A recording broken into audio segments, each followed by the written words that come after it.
लुधियाना के सुनील और उसकी बीवी रीटा एक अच्छे और संपन्न परिवार से ताल्लुक रखते थे। एक दिन रीटा की भाभी उसके घर आती है। रीटा, तुझे तो पता है तेरा भाई कुछ नहीं करता, ऊपर से 2 बच्चों की जिम्मेदारी, बेटी भी बड़ी हो गई है। तू तो बुआ है, कुछ मदद कर सकती है तो कर देना।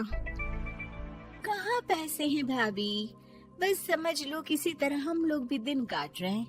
2 ही तो कार है और मेरी बेटी भी बड़ी हो रही है। अब उसके लिए कार लेनी है तो 10 लाख का खर्चा तो लग ही जाएगा। तभी वहाँ सुनील आ जाता है। अरे शशि, क्या है, तू हमेशा पैसों के लिए परेशान क्यों रहती है? वैसे क्या जरूरत थी बेटे की शादी इतने बड़े घर में तय करने की? अरे पैसे नहीं थे तो ऐसे ही कर देती कहीं शादी। इतने बड़े होटल में क्यों कर रही है शादी? लेकिन यहाँ तो मामला शादी का है, डेट तय है। दरअसल तेरे भतीजे के पीएफ के पैसे आने हैं, पर उसमें देर हो रही है। जैसे ही पैसे आ जाएंगे मैं तेरे अकाउंट में डलवा दूंगी।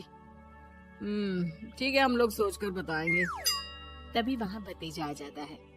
फूफा जी, आप लोग ही मदद कर सकते हैं, वरना तो कैसे काम होगा समझ में ही नहीं आ रहा।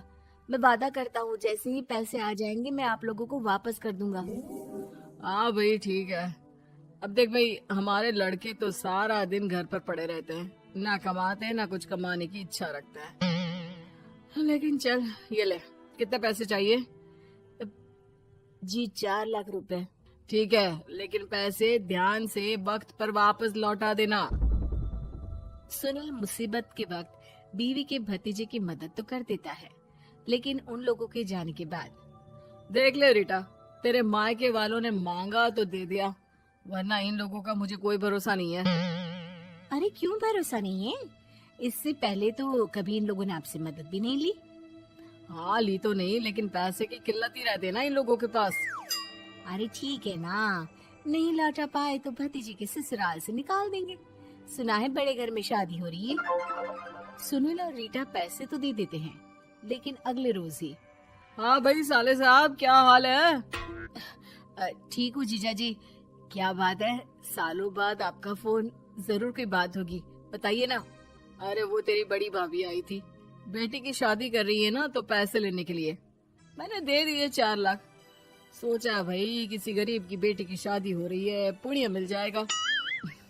अच्छा किया जीजा जी, उनका बेटा बहुत मेहनती है, जल्द ही लौटा भी देगा। वहीं रीटा भी फोन करके हर किसी को पैसे देने की बात करती है। रीटा की भाभी शशि के पास उसके भाई का फोन आता है। तूने सुनील से पैसा लिए हैं क्या? नहीं भाई, सिर्फ बात की है, बोल तो रहा है कि दे देगा।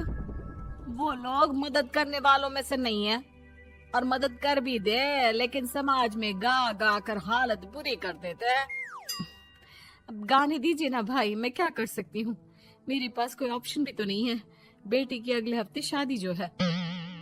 शशि की बेटी की शादी हो जाती है, लेकिन शादी के 1 महीने बाद ही सुनील का फोन भतीजे के पास आता है। हाँ भाई, शादी तो हो गई हम लोगों की दुआ से। अब देख, ऐसा ही फायदा होता है पैसे वाले रिश्तेदार हो तो। तेरे वक्त पर हम कैसे खड़े हो गए थे, लेकिन अब पैसा लौटा दे भाई। जी, मैंने पीएफ के लिए अप्लाई कर दिया था, उसकी नोटिफिकेशंस मैं आपको भी भेज देता हूँ। मुझे लगता है 10 दिन में पैसे आ जाना चाहिए। जैसे ही पैसा आएगा मैं आपके अकाउंट में डाल दूंगा।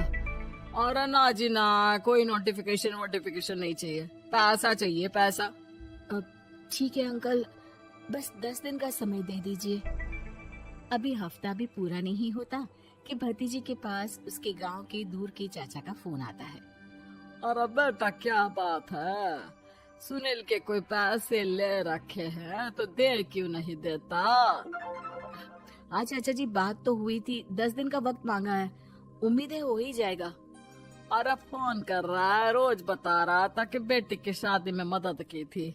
अब क्या है ना, भले ही शादी 10 दिन रोक देते, लेकिन सुनील से मदद नहीं लेनी चाहिए थी।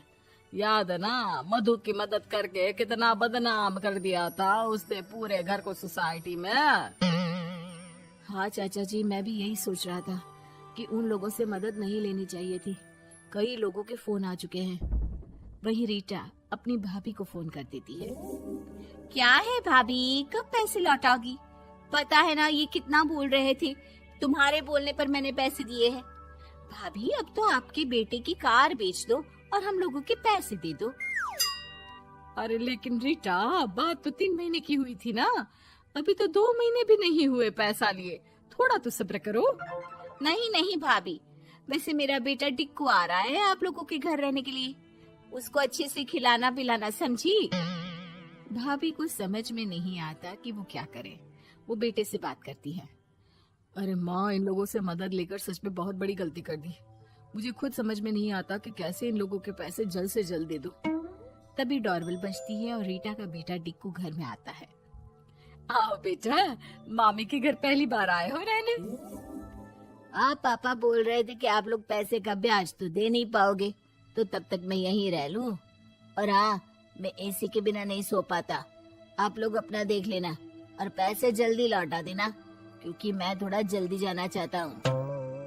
रीटा का फोन शशि के पास आता है।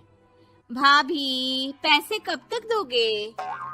बेटे की विदाई के बाद शशि के घर का माहौल बिल्कुल बदल जाता है।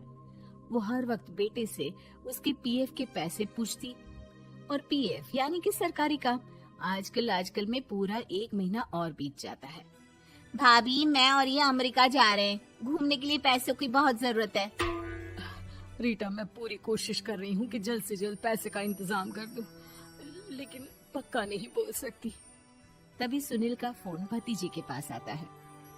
देख माना 3 महीने की बात हुई थी पैसे लौटाने के लिए, लेकिन अभी मुझे पैसों की काफी जरूरत है। मैं अमेरिका जा रहा हूँ, तो पैसे मैंने किसी से ब्याज में पकड़ लिए हैं। तू हर महीने 4 लाख का 20,000 ब्याज डाल देना मेरे अकाउंट में। सुनील फोन रख देता है, लेकिन भतीजा काफी परेशान हो जाता है। वो ऑफिस से शाम को घर आता है कि माँ पूछती है, क्या हुआ बेटा? बेटा माँ को सारी बात बता देता है। माँ भगवान के सामने हाथ जोड़कर खड़ी हो जाती है और रोने लगती है कि तभी बेटे का मोबाइल पर मैसेज बजता है।